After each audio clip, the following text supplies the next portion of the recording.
Hello guys, welcome back to my YouTube channel. और आज मैं बात करने वाला हूँ थोड़ा रिलीजियस टॉपिक पे। देखिए हमारे मतलब दुनिया पे जो सबसे पुराना धर्म ग्रंथ जो है, रिलीजियस होली स्क्रिप्चर्स जो है, उनमें से रामायण और महाभारत, ये दोनों मतलब सबसे ओल्डेस्ट, सबसे पुराना जो धर्म ग्रंथ यहाँ पे दुनिया पे आए थे, उनमें से ये दोनों बहुत ही टॉप पे आते हैं, रामायण और महाभारत। वैसे ओडिसी, इलियास, ये सब भी है जो कि ग्रीक रिलीजियस होली स्क्रिप्चर्स है, लेकिन रामायण और महाभारत ये दोनों सबसे पुराने स्क्रिप्चर्स में से एक माना जाता है। और ये रामायण और महाभारत में दोनों में अलग अलग दो कैरेक्टर्स को दर्शाया गया है। रामायण पे जो हीरो है वो है राम, और महाभारत पे वैसे तो मतलब मेन जो हीरो, मेन जो फोकस महाभारत का है वो कृष्ण नहीं है, अर्जुन है। लेकिन कृष्णा का जो कैरेक्टर है वो भी एक मेन कैरेक्टर हम कह सकते हैं। तो रामायण पे राम और महाभारत पे कृष्ण, और ये दोनों ही भगवान श्री विष्णु का अवतार बताया गया है। राम जो है वो 7वां अवतार है भगवान विष्णु का, और 8वां अवतार जो है भगवान श्री विष्णु का वो है कृष्ण। दोनों का अलग अलग स्टाइल है, अलग अलग नज़रिया है ज़िंदगी को देखने का, और दोनों ही अलग अलग वे पे हमको सिखाता है कि ज़िंदगी में एक अच्छा लाइफ कैसे लिव कर सकते हैं। लेकिन जैसा कि मैं ये वीडियो पे जिसके लिए मैं बना रहा हूँ वो है, अगर इन दोनों कैरेक्टर्स में से मतलब राम और कृष्ण में से आपको एक चूज़ करने के लिए बोले तो आप किसको चूज़ करेंगे? तो अगर मुझे कहा जाए तो मैं एनी डे राम को ही चूज़ करूँगा over Krishna. But why I will choose Ram over Krishna? So let's talk about that. Because देखिए, रामायण ये जो स्टोरी है रामायण का, ये मेरे हिसाब से मतलब दुनिया का, या फिर हमारे देश का शायद, या फिर अब दुनिया का ही मान के चले, दुनिया का सबसे मतलब बेस्ट स्टोरी अगर कुछ है तो वो रामायण का स्टोरी है। और मुझे लगता है कि इस स्टोरी से ही आगे जाके जो स्टोरी वगैरह बनता है वो सब जैसे कि फिल्म्स पे स्टोरी वगैरह दिखाया जाता है, वो बहुत सारा स्टोरी इस पर्टिकुलर स्टोरी से, रामायण की स्टोरी से इंस्पायर्ड होता है। आप यहाँ पे देखिए, रामायण का हीरो एक मतलब एक ऑनेस्ट, जो कर्तव्य परायण है, जो अपने ड्यूटी और अपने रिस्पॉन्सिबिलिटीज़ को बहुत अच्छी तरीके से निभाता है, ऐसा एक ड्यूटीफुल ऑनेस्ट हीरो है। एक क्यूट सा जो हीरोइन होता है, जो अपने पति को ही सब कुछ मानता है, ऐसे एक सोलेम पवित्र नारी एक हीरोइन है। हीरो का जो असिस्टेंट आप कह सकते हैं, तो उसको हेल्प वगैरह करता है, उसके साथ हमेशा रहता है, वो उसका भाई लक्ष्मण है। एक फादर है जहाँ पे मतलब फादर और सन का एक अच्छा रिलेशन दिखाया गया है दशरथ और राम के बीच में।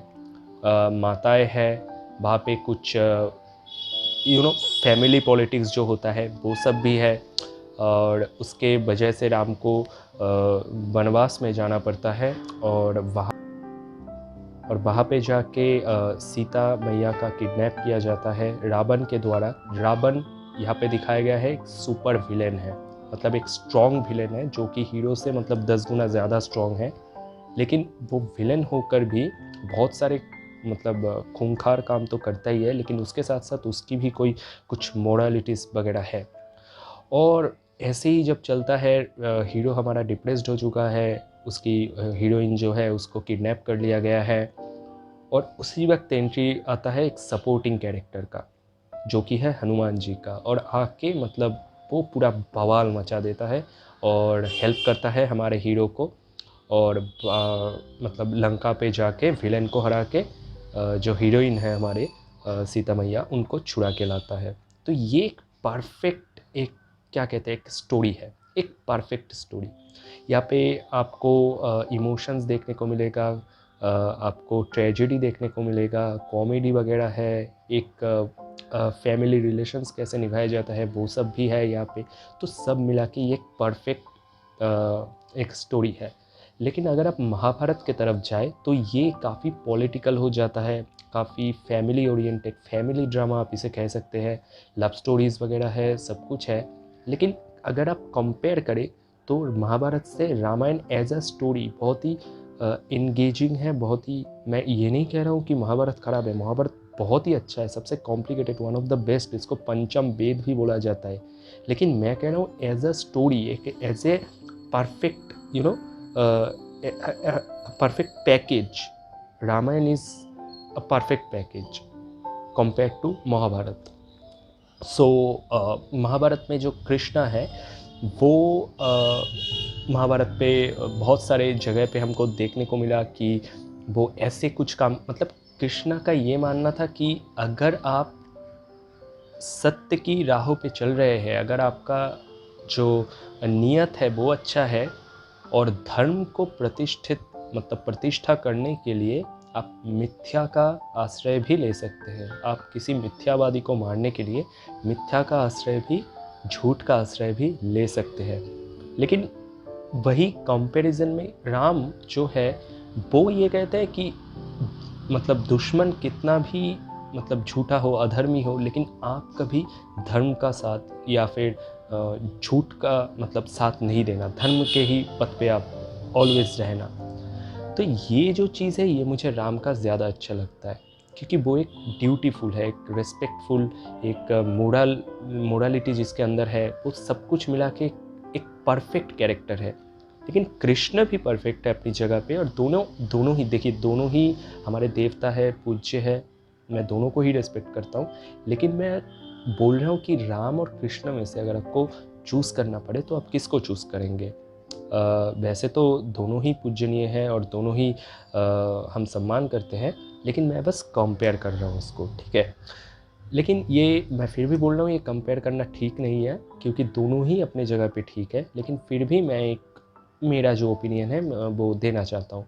जैसे कि महाभारत के युद्ध के टाइम हम देखते हैं कि भीष्म हो गया या फिर द्रोणाचार्य, गुरु द्रोणाचार्य हो गया, या फिर कर्ण हो गया, या फिर जयद्रथ, इन सबको जो वध करता है वो कृष्ण की छलना से ही किया जाता है।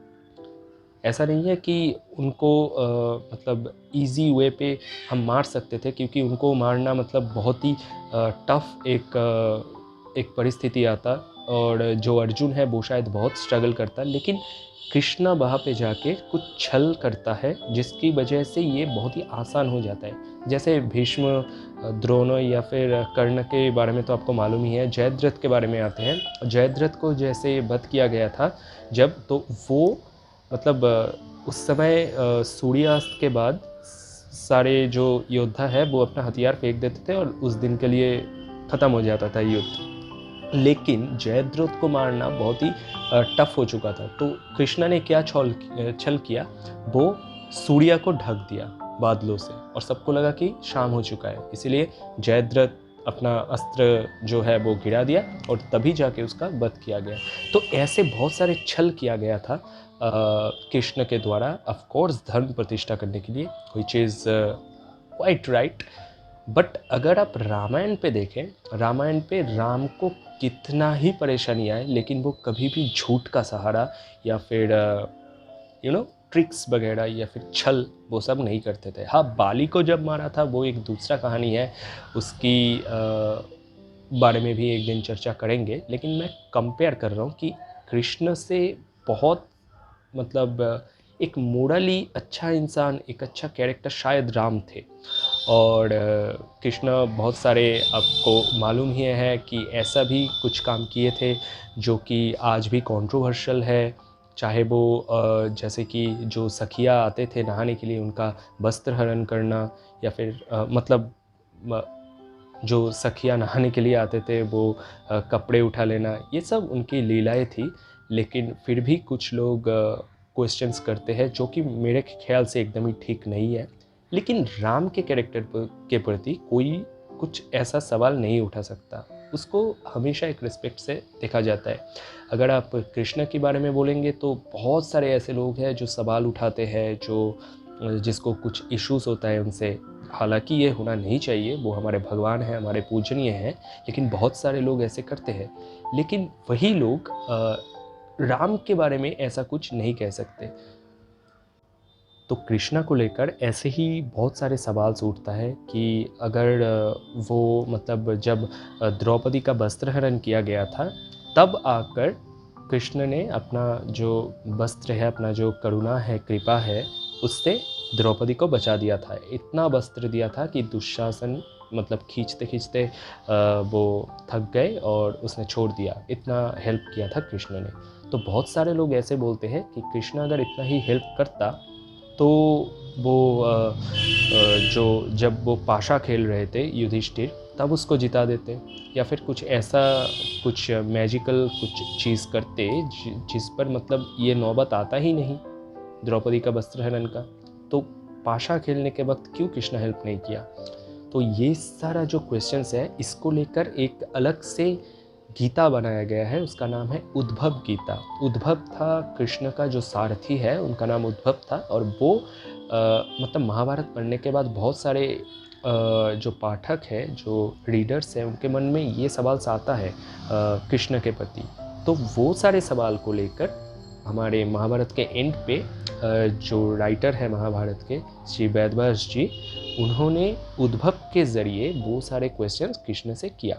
तो उद्भव जो सारथी है वो कृष्ण से बोलता है कि आपने ये सब क्यों क्यों किया, और कृष्ण उसका आंसर देता है। वो बोलता है कि मैं द्रौपदी को हेल्प करने क्यों गया वस्त्रहरण के टाइम, क्योंकि वो मुझसे हेल्प मांगा था कि भगवान श्री कृष्ण मुझे बचाइए, मेरा वस्त्र हरण हो रहा है। उसने मुझे याद किया, इसीलिए मैं उसको जाके मदद किया। अगर कोई भक्त मेरा याद करता है तो मैं उसको जाके मदद करता हूँ।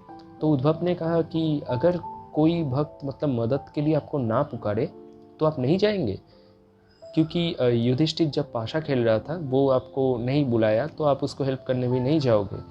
तो ये सारा जो क्वेश्चंस है बहुत ही लॉजिकल क्वेश्चंस है, और उसका लॉजिकली काउंटर भी करता है भगवान श्री कृष्ण। वो कहते हैं कि वो तब कहता है कि कोई भक्त अगर ये सोचे कि मैं उसको हमेशा देख रहा हूँ, हमेशा उसके साथ हूँ, तो वो कैसे कोई गलत काम कर सकता है। तो ये बहुत ही लॉजिकल और बहुत ही फिलोसॉफिकल एक कोट है जो कृष्ण, बहुत ही कम लोग इसको समझ पाएंगे। लेकिन अगर आप सोच के देखें कि आप जो भी कर रहे हैं भगवान श्री कृष्ण आपको देख रहे हैं, तो क्या आप कुछ गलत काम कर सकते हैं?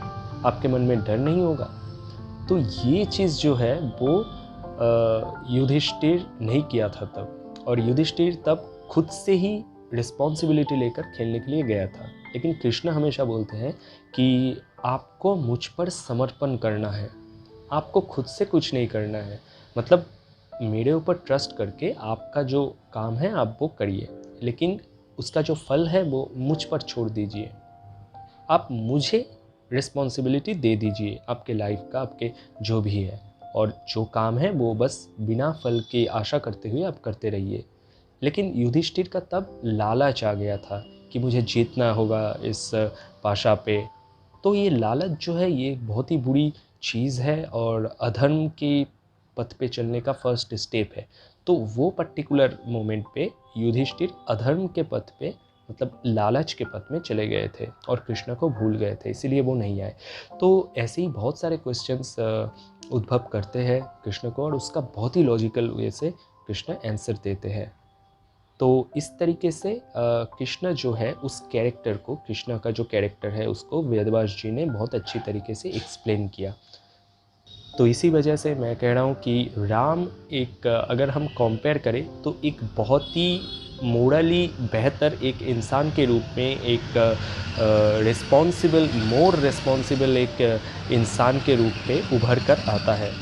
तो इसी वजह से मुझे लगता है कि मैं अगर राम और कृष्ण में से चूज़ करना पड़े, हालांकि दोनों ही, मैं फिर से बता रहा हूँ कि दोनों ही हमारे पूजनीय हैं, लेकिन फिर भी अगर चूज़ करना पड़े तो मैं राम को ही चूज़ करूँगा ओवर कृष्णा। क्योंकि राम मुझे लगता है मोरालिटी भी सिखाता है, हमेशा सत्य की राहों पे, कभी भी झूठ का सहारा नहीं लेना चाहिए, चाहे आप कितनी भी परेशानी पे हो, हमें ये सिखाता है। लेकिन कृष्णा भी अपनी जगह पे ठीक है। वो कहता है कि खराब के साथ, अगर खराब को हरा के धर्म प्रतिष्ठा करना चाहते हैं, आपका अगर मकसद ये है, अगर आप चाहते हैं धर्म को प्रतिष्ठा करना, तो अगर आपको झूठ का सहारा लेना पड़े तो आप वो भी ले सकते हैं। तो बस मैं यही कंपेयर करना चाहता था राम और कृष्ण के बारे में। हालांकि दोनों ही एक ही भगवान से आते हैं, भगवान विष्णु का ही अवतार है, इसीलिए दोनों ही पूजनीय हैं। लेकिन फिर भी मेरा ओपिनियन यही रहा दोनों कैरेक्टर्स के बारे में। तो आपको क्या लगता है? वैसे मैं कृष्ण का बहुत ही बड़ा भक्त हूँ, लेकिन अगर कंपेयर करना पड़े राम और कृष्ण के बीच में, तो मैं हमेशा राम को ही as a better character, story character मैं चूज़ करूँगा। लेकिन रेस्पेक्ट मैं दोनों का ही करता हूँ और मैं भक्त दोनों का ही हूँ।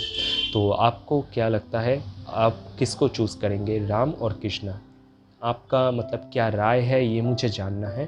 तो अगर आप राम को चाहते हैं, मतलब ज़्यादा लाइक करते हैं, तो क्यों, उसका रीज़न्स भी आप मुझे बता सकते हैं। और अगर आप कृष्ण को चाहते हैं तो क्यों, उसका भी कुछ रीज़न्स आप मुझे बता सकते हैं नीचे कमेंट पे। तो आपका क्या राय है, आप किसे चूज़ करेंगे, राम को या कृष्ण को? आप मुझे कमेंट्स पे ज़रूर बताना। चलिए फ्रेंड्स, आज के लिए बस इतना ही। अगर ये वीडियो आपको पसंद आए तो इसको लाइक कर सकते हैं, और ऐसे ही वीडियोस देखने के लिए आप इस चैनल को सब्सक्राइब भी कर सकते हैं। चलिए मिलते हैं नेक्स्ट वीडियो पे, तब तक के लिए टेक केयर, गुड बाय।